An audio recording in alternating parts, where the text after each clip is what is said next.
இவர் அடி மட்டும் தனி ரகம்பான்னு சொல்லுவாங்கல்ல, அந்த மாதிரி நம்ம இசையமைப்பாளரான ஜேம்ஸ் வசந்த் அவர்கள் நிறைய அரசியல் விமர்சனங்கள் பண்ணிட்டு வராரு. குறிப்பா இந்த எலெக்ஷனை பொறுத்தவரையிலும் கண்டிப்பா விஜய் அவர்களை விமர்சனம் பண்ணாம அவர் இருந்ததே இல்ல. அதுக்கு அவருக்கு நிறைய பரிசுகள் கிடைச்சது. கார் கண்ணாடி உடைப்பு இப்படி நிறைய நடந்தது. இப்போ இந்த 3 மாத ஆட்சி காலத்தை அவர் ஒரு புது விதமா விமர்சிச்சிருக்காரு. என்னெல்லாம் சொல்லியிருக்காரு அப்படின்றது தான் இந்த வீடியோல முழுசா பார்க்க போறோம். பார்த்துருவோமா?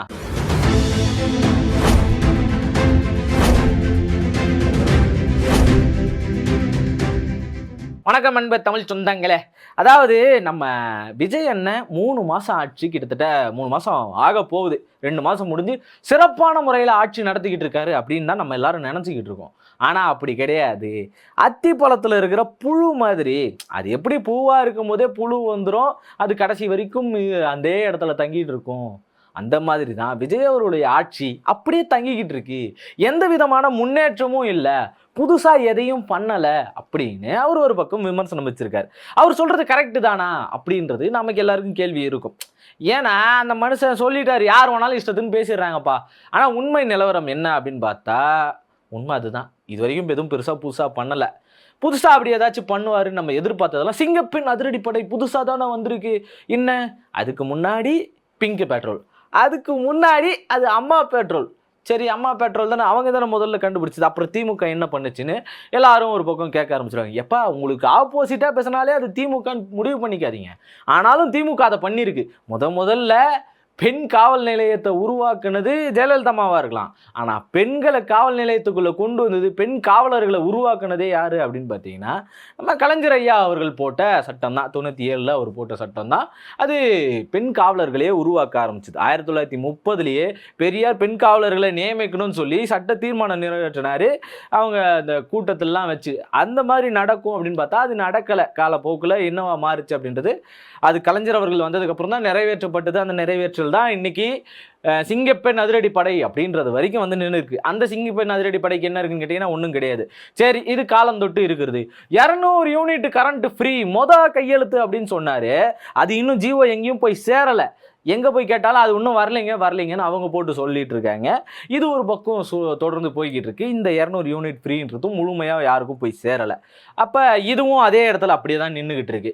இந்த 200 யூனிட் போச்சு அப்படின்னு நம்ம பார்த்தாலும் இதில் இருக்கிற குளறுபடிகள் தொடர்ந்து இருக்க தான் செய்யுது. இந்த 200 யூனிட் ஃப்ரீ யார் கொடுத்ததுன்னு சொல்லி திமுக தான் இதுக்கு முன்னாடி 100 யூனிட் ஃப்ரீ கொடுத்துருந்தாங்க அப்படின்னாங்க.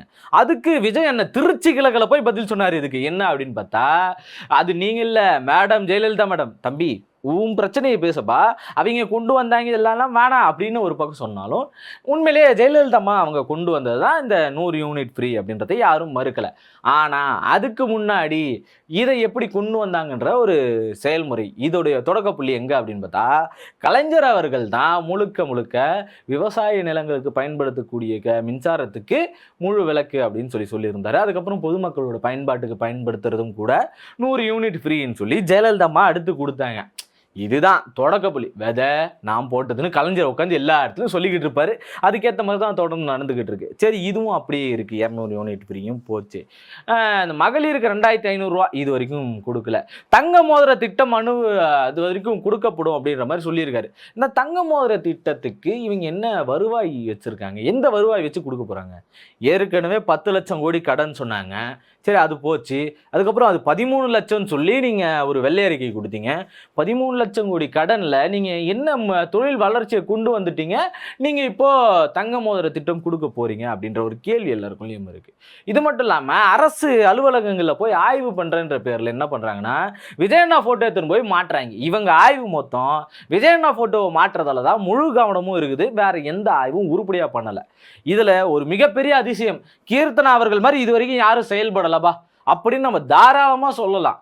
கீர்த்தனா தான் இது வரைக்கும் பயங்கரமாக செயல்பட்டு இருக்காங்க. மாண்புமிகு அமைச்சர் கீர்த்தனா என்ன மாதிரியான ஒரு வேலை, 6000 கோடி ஒரே ஒரு ஆளுக்கிட்ட இன்வெஸ்ட்மெண்ட் கொண்டு வந்திருக்கிறாங்க. எது, சிவகாசியில் இருக்கிற பட்டாசு வாங்குறதுக்கு 6000 கோடி ஒரு ஆள் நான் வாங்கிக்கிறேன் அப்படின்னு சொல்லியிருக்காங்களாம். இதுவே எவ்வளோ சிரிப்புனா, அடுத்து போய் கேட்குறாங்க பாருங்க, எங்க ஒரு ஸ்கூலுக்கு ஆய்வுக்கு போறாங்க. போன இடத்துல என்ன நடந்துச்சு அப்படின்றது நம்ம எல்லாருக்குமே தெரிஞ்ச ஒரு செயல் தான். அந்த அந்த அந்த ஸ்கூலை வந்து டம்மி பண்ணும்போது, இல்லை அந்த குழந்தைய வந்து விசாரிக்கணுன்ற விதத்தில் என்ன பண்ணாங்க அப்படின்றது நமக்கு எல்லாருக்குமே தெரியும். Okay, what is your name அந்த பொண்ணு சொல்லிடுது. வாட் இஸ் யுவர் டேட், என்ன வாட் இஸ் யுவர் டேட் அப்படின்னு சொல்லி பல பேரும் இன்ஸ்டாகிராமில் கலாச்சிட்டு இருந்தாங்க. ஃபர்ஸ்ட் பெஞ்ச் ஸ்டூடெண்ட் எப்படின்னா லாஸ்ட் பெஞ்ச் ஸ்டூடெண்ட் என்ன நிலைமை அப்படின்னு போட்டது இன்னும் கொந்தளிப்பை ஏற்படுத்திருச்சு. அது என்ன ஃபர்ஸ்ட் பெஞ்சு லாஸ்ட் பெஞ்சு நீங்கள் பிரிவினையை உருவாக்குறீங்க? ஏற்கனவே அவங்க அதை ஒரு மோட்டிவேஷனாக எடுத்துக்கிட்டு இருக்கானுங்க.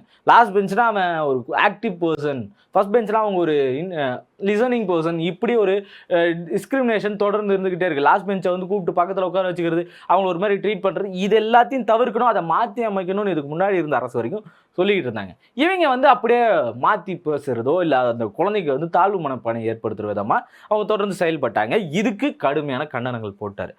உண்மையிலேயே விஜய் அவர்கள் செஞ்சு வந்ததுக்கு அப்புறம் செஞ்ச ஒரே ஒரு நல்ல விஷயம் என்ன அப்படின்னா, அமைச்சர் வன்னியரசு அவர்கள் மட்டும்தான். ஏன்னா மாற்று கட்சியிலிருந்து இன்னும் சிலரும் வந்து ரொம்ப அழகா அமைச்சர் பதவியில் உட்காந்துருக்காங்க. நம்ம விஸ்வநாதன் அவர்கள்லாம் வந்து என்னென்ன சர்ச்சையில் சிக்கினாருன்னு எல்லாருக்குமே ரொம்ப நல்லா தெளிவாக தெரியும்.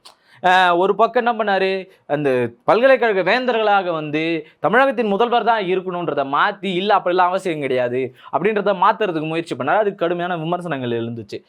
ஏன் அவர் அப்படி மாற்றணும் அப்படின்னா, மாநில உரிமைகளை பறிக்கிற வேலை தான் இன்னொன்று. சப்போஸ் நாளை பின்ன திரும்பவும் காங்கிரஸ் ஆட்சிக்கு வந்துச்சுன்னா இவங்க என்ன பண்ணுவாங்க?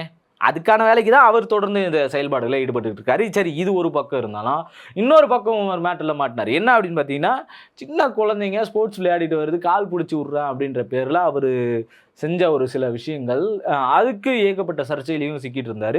இப்படி அவர் செய்யக்கூடாதுன்னு அதுக்கு சில விளக்கங்களும் கொடுத்துருந்தார்.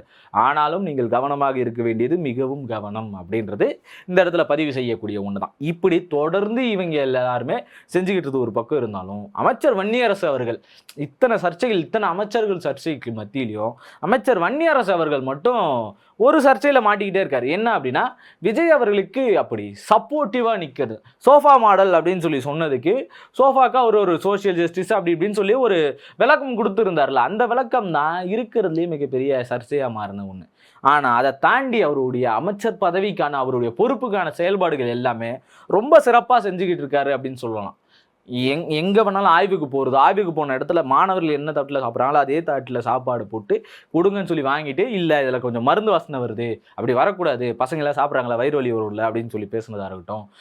பட்டா கொடுக்கறது, இது வரைக்கும் யாருக்கெல்லாம் பட்டா இல்லை, பட்டியலினத்த மக்கள் யாருக்கெல்லாம் பட்டா இல்லையோ பட்டாக்கு அப்ளை பண்ணி அவங்க கொடுக்கலான்னு முடிவு பண்ணி அது அவங்க கைக்கு போய் சேராமல் இருக்கிறத கொண்டு போய் சேர்த்தது.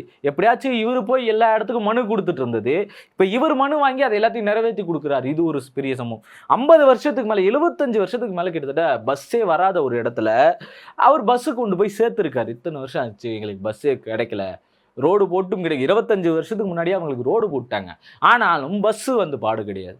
அப்படி பஸ் வசதிகளை ஏற்படுத்தி கொடுத்தது யார் அப்படின்னு பார்த்தீங்கன்னா, அமைச்சர் வன்னியரசு அவர்கள் தான். விஜய் அவர்கள் செஞ்சதில் ஒரே ஒரு உருப்படியான விஷயம் இது மட்டும்தான். அது மட்டும் இல்லை, ஜேம்ஸ் வசந்த் இன்னும் என்ன சொல்லியிருக்காரு அப்படின்னு பார்த்தீங்கன்னா, இதெல்லாம் நம்ம வச்ச விமர்சனங்கள். இதில் ஜேம்ஸ் வசந்த் சொன்னது என்ன அப்படின்னா, அவர் குறிப்பிட்டு சொல்றது, இது வரைக்கும் திமுகவில் என்ன நடக்குதோ அது அப்படியே தொடர்ந்து நடந்துகிட்டு இருக்கு. எந்த இடத்துலையுமே வந்து பார்த்தீங்கன்னா விஜய் அவர்கள் புதிய விஷயங்களை கொண்டு வரல. அது ஏதோ அதிகாரிகள் செயல்படுறதுனால மட்டும்தான் அது தொடர்ந்து அப்படியே நடந்துகிட்டு இருக்கு.